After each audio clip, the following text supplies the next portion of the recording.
We are at day number 30. Yay! Today won't be the last day though, because I want to do a recap tomorrow and give you my thoughts and all that. So tomorrow will be the official last day. Today we're doing a regular session for day number 30 of the abstract challenge. I gotta say, I'm really happy and pretty proud of myself because 30 days in a row to post on YouTube it's crazy. I really wanted to do it, to not skip a day, but I was kind of expecting that life would get in the way and somehow I wouldn't be able to post a couple of days, but I was able to post every single day.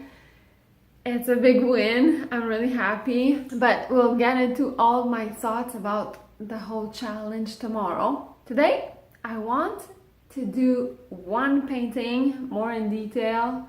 All through the study and the challenge, I was very attracted and drawn to circles that turned into eggs. I did a few sessions with eggs, which was very interesting to me. I don't know, there's something cozy about it. I don't know what it means, but I'm attracted to it.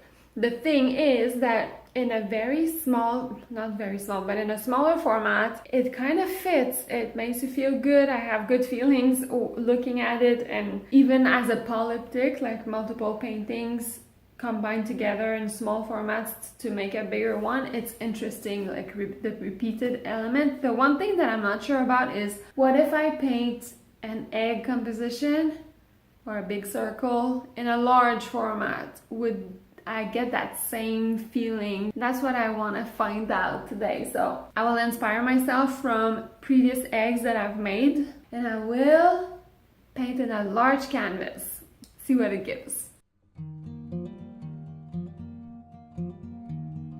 This is a 24 by 30 canvas, so it's pretty big. I'm going to have a white background for this painting, but I don't want to leave the raw canvas. So I'm gonna cover the canvas with white, and I want to have some kind of distressed effect or some tint on the edges of the canvas. So I'm gonna put some black on the edges and a thick layer of white everywhere as preparation for the painting.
I'm satisfied with the shape I got. I'm really satisfied with the texture.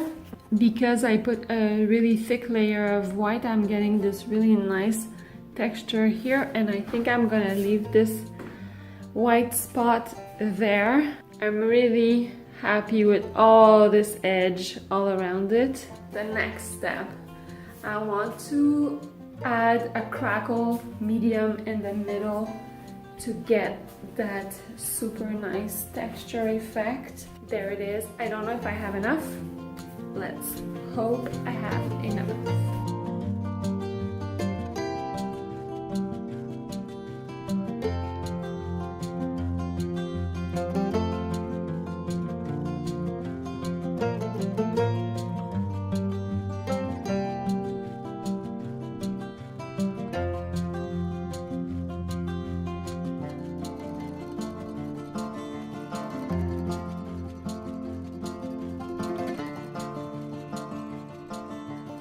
I don't have enough. Oh, I think the store's closed as well, so I'll see what it gives with like a smaller egg in the middle. If I really love it, I might leave it like that. If it doesn't pan out the way I want, tomorrow morning, first thing, I'm gonna buy another tube and make it a bigger shape. I have to leave that dry for 24 hours.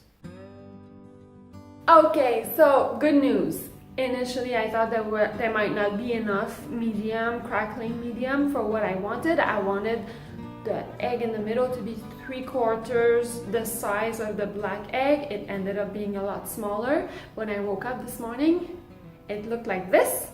It was a nice surprise because I really love the composition, so I decided to not add any more. At that stage, I took that photo and I popped it in Photoshop, and then I printed a bunch of smaller size, like thumbnails basically, to kind of add the elements I was thinking of adding and play around with different things to see what I liked, what I wanted to do with it, and different subtle changes.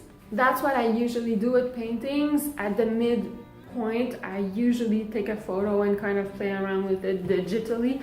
It saves me time instead of having a bunch of trial and error on canvas, which kind of gets things a little bit messy. I'd rather work on paper and figure it out that way. But then I got a little surprise. So as the cracking medium started to dry more and more, it really changed the colors and the cracks and the texture of that middle egg, which I was really surprised about. From the 12-hour point to like the almost 24-hour point, it made a big difference. So it went from this to this. So there's a lot more white as it was drying. It got very white, as opposed to 12 hours previous where there was a lot more black and the cracks were very thin.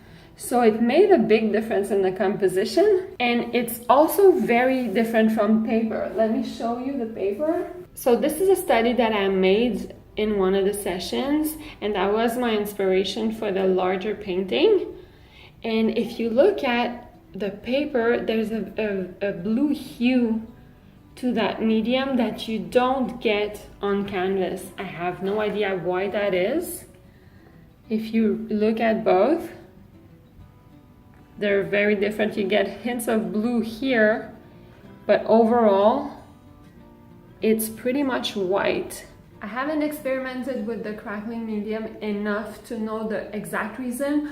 What I know is that I applied it on the black paint before the black paint was fully dry. It was like kind of a little bit wet still. So maybe that's why it cracked more and the white showed up a lot more under the black, whereas on the paper the black paint was really fully dry before I applied that medium. So I don't know if it's because it's the paper or if it's because the paint wasn't dried. I'm gonna have to test a bunch of things, and if you want to try it out for yourself, know that you can mix some acrylic paint into that medium before using it and give it a tint. So there's a bunch of possibilities like to play around with.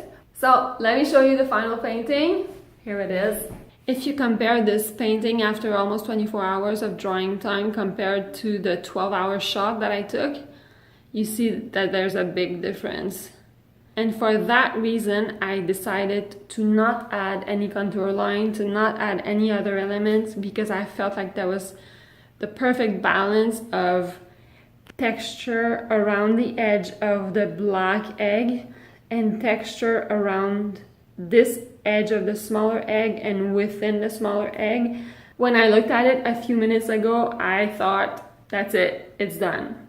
There's nothing more to add. Two things. First, it reinforces the fact that you have to go with the flow. I was trying to get to a specific thing I had in my mind, and I was thinking, oh, I don't have enough medium, the egg needs to be bigger, all that stuff, but it ended up that happy accidents happen, and it's a thing because it's real. Sometimes you can't be too rigid and hold on to that preconceived idea that you had in mind. Sometimes those happy accidents are really better than what you could have imagined. The second thing is My whole reason for this was to test out whether a large format of my little eggs, my little planets, or whatever you want to call them, whether they were interesting enough for me personally, if they made me feel the way I felt about the smaller ones.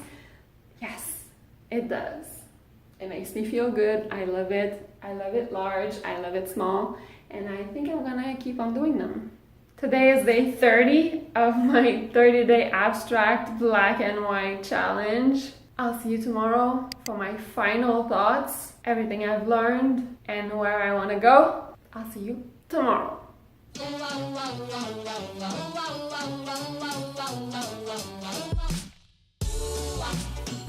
you're the one for me. Baby, you were meant for me. I'm madly in love with you.